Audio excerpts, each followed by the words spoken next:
Boa tarde, professor. Boa tarde. Sou a Fernanda de Mello, eu sou aluna do curso de Pedagogia da UNB, e é um prazer te ter aqui no Diálogo Docentes. Eu estava dando uma olhadinha aqui, professor, deixa eu te apresentar, quanta coisa, né? O senhor tem uma ampla experiência na docência. E aí eu vi aqui, te apresentando um pouquinho para quem vai nos ver depois, professor Paulo Roberto, seja bem-vindo aqui no Diálogos Docentes. O professor possui graduação em Física, mestrado e doutorado em Educação Física pela UFRGS, pós-doutorado em Didática das Ciências Naturais pela Universidade de Estocolmo, na Suécia. Trabalhou na UFRGS de 2008 a 2015, onde coordenou os laboratórios de ensino de Física.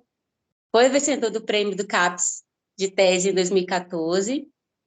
Atualmente é professor adjunto da Universidade de Brasília e membro permanente do Programa de Pós-Graduação em Educação em Ciências da UNB.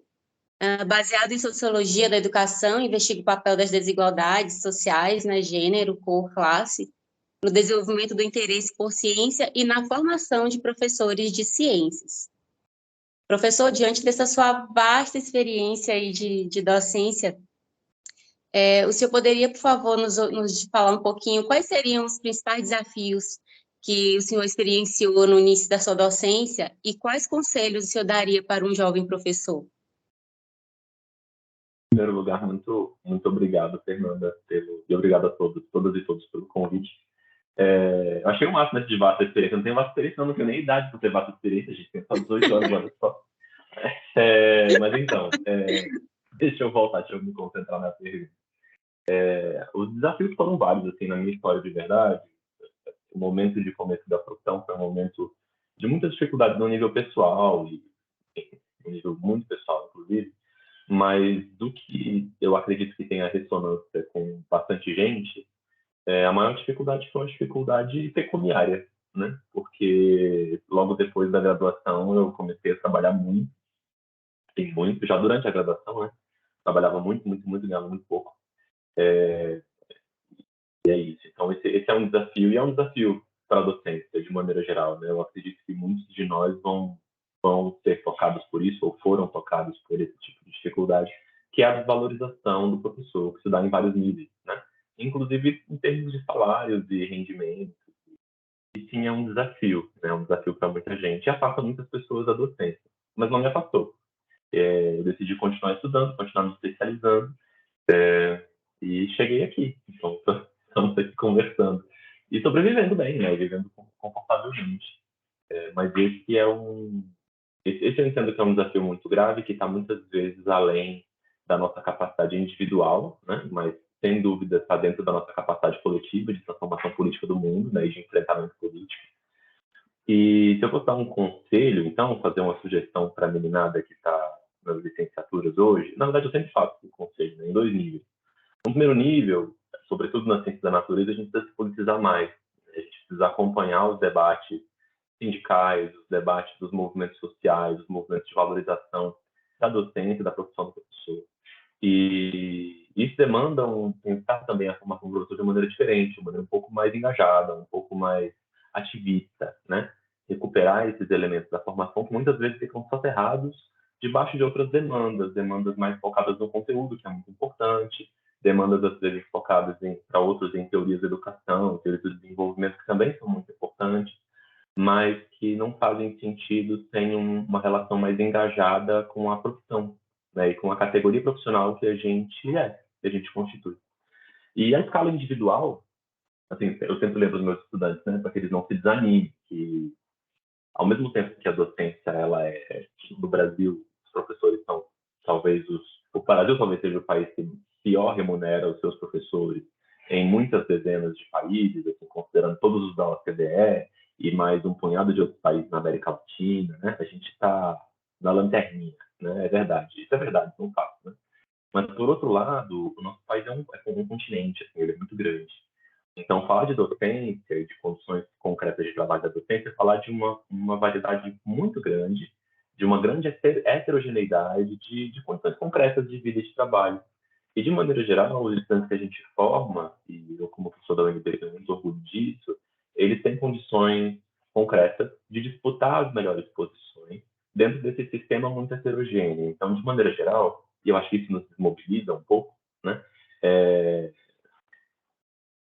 Os contextos mais precários da docência não são os contextos onde os nossos discentes vão trabalhar, de maneira geral. É certo, pelo menos essa impressão que eu tenho pelos estudantes que eu acompanho, que saem do nosso curso, eles saem daqui muito bem empregados e muito bem posicionados.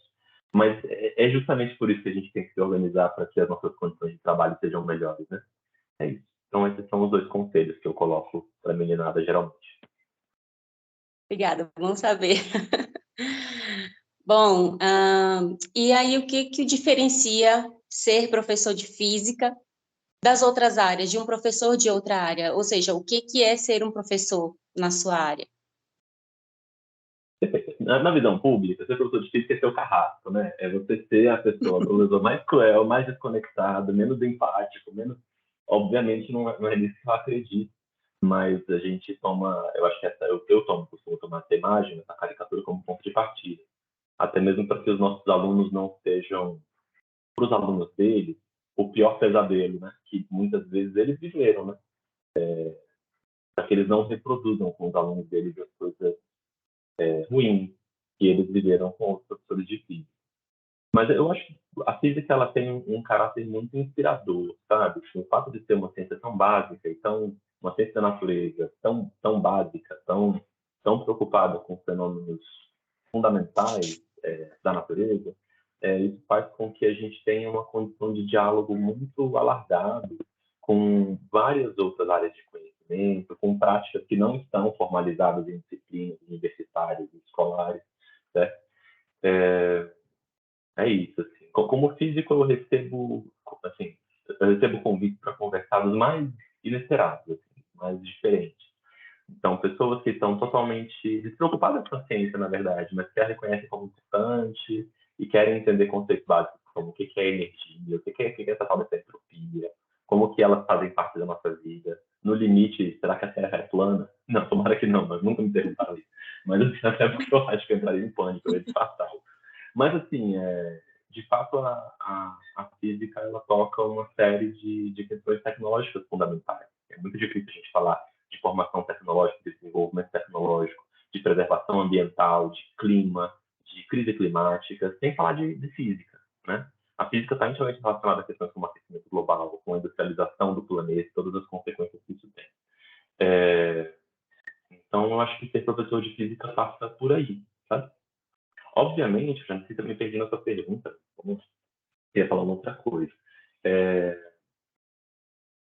Ser professor de física é tomar para mim, pelo meu entendimento, é tomar uma posição num espaço também muito variado de formas de ser. Há muitas formas diferentes de você ser um bom professor de física. E elas nem sempre concordam. E isso faz parte do processo de formação, né? Essa multiplicidade de possibilidades. Alguns professores de física vão ter não sei se é serem da física, acho que não, mas alguns professores vão sentir mais atraídos por novas tecnologias, por inovações tecnológicas, por otimização de processos de aprendizagem, por despertar esse interesse situacional que os estudantes às vezes desenvolvem com a ciência. Quando vem um negócio que explode, que brilha, que legal, leva nitrogênio líquido para a sala, que maneiro. Então, assim, essas coisas são legais também, né? Enquanto outros professores vão se diferenciar mais e são mais raros, inclusive, mas que vão se diferenciar mais, com uma abordagem mais radicalmente interdisciplinar, mais engajada, mais politizante, mais preocupada com os problemas concretos do mundo, e da cidade, do planeta, do país onde a gente está, né? Então, são formas diferentes de ser, e todas elas são louváveis, elas têm o seu espaço. Sim. E aí, já pegando o gancho aí desse seu finalzinho, que já está, inclusive, trazendo um pouco do que eu vou te perguntar agora, qual a importância do ensino de física? Ele é muito importante por isso, né? Assim, o ensino de ciências da natureza é muito importante, né? Eu costumo pensar a física junto com outras ciências da natureza. Até porque essa unidade de ciências da natureza, eu acho que ela nos ajuda mais a transitar e alcançar problemas concretos da vida em sociedade, né? Mas a física é muito importante, assim, do enfrentamento do terraplanismo, que não tem nada a ver com uma dúvida genuína, tudo indica que se trata de um projeto de desmonte da ciência, de um projeto que consiste em levantar desconfiança sobre o óbvio, travar faltas polêmicas e lucrar em cima disso, né? Lucrar no sentido de ganhar espectadores, né? Então, hoje se polemiza muito, será que a Amazônia está pegando fogo? Será que o planeta está aquecendo? Será que... Então, são coisas que estão acontecendo, né? E é isso. Então, enfim, para mim, estar ocupando esse lugar de professor de física que a gente esteja engajado nessas discussões. Perfeito. Professor, qual o livro que o senhor indicaria, que consideraria imprescindível para professores da sua área? Nossa, essa pergunta é muito maneira, né? Sério mesmo, tem muita coisa bacana para a gente ler, mas o que mudou minha vida foi o Pedagogia do Oprimido. Esse era o livro que eu recomendaria, porque foi... Assim, ele é um livro que não é fácil de ler, né? Eu tenho discutido com os alunos de graduação, mas num movimento assim, de retorno às origens, ao meu processo de formação, porque é um livro que tem muito a ver com a minha história, eu acho que tem muito a ver com a história, pelo menos, das pessoas da minha geração. E é um livro muito especial, que no meu processo de formação, ele marca uma transição entre uma matriz básica, que é muito comum entre os físicos, né? É muito centrada no conteúdo e naquilo das psicologias da psicologia da aprendizagem e desenvolvimento, que está mais mobilizada a utilização dos processos de aquisição de conhecimento, né? Então, que é um recorte muito estreito do que é a educação, né? Que educar é você educar. Então, a gente tem que fazer uma prova e ir bem numa prova. Então, essa é a lógica dominante, eu entendo assim, eu percebo, e não acho que seja agradável, mas essa é a lógica dominante na formação dos professores de física. Então, quando eu li Pedagogia do Oprimido, eu falei, cara, quer dizer que eu posso ser eu, entende? Eu não preciso ser isso, eu não preciso ser um professor que é limitado a um ensinador, né? Não, eu posso ser uma pessoa que está preocupada com outras questões, com a superação de desigualdades sociais, e também faz sentido no ensino de física.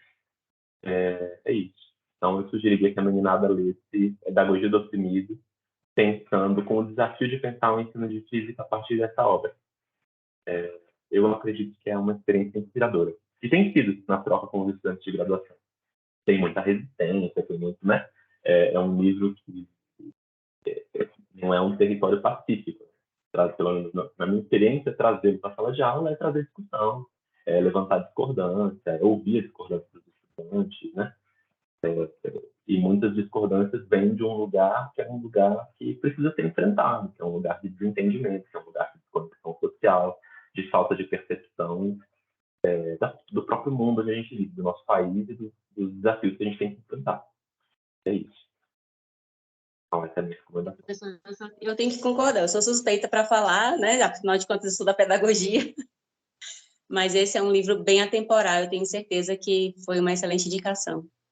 Professor, eu quero te agradecer, né, pelo seu tempinho, por ter estado aqui nesse momento, conversando um pouquinho a respeito da sua experiência. Tu és realmente muito jovem, mas é uma né, baita de experiência em pouco tempo, tanto na docência quanto na pesquisa, tá? De parabéns, um currículo lindo e maravilhoso, inspirador. Para mim, que quero seguir docência, então, é realmente inspirador. Obrigada. Eu que agradeço, Fernanda. Até a próxima. Tchau, tchau. Até. Tchau, tchau.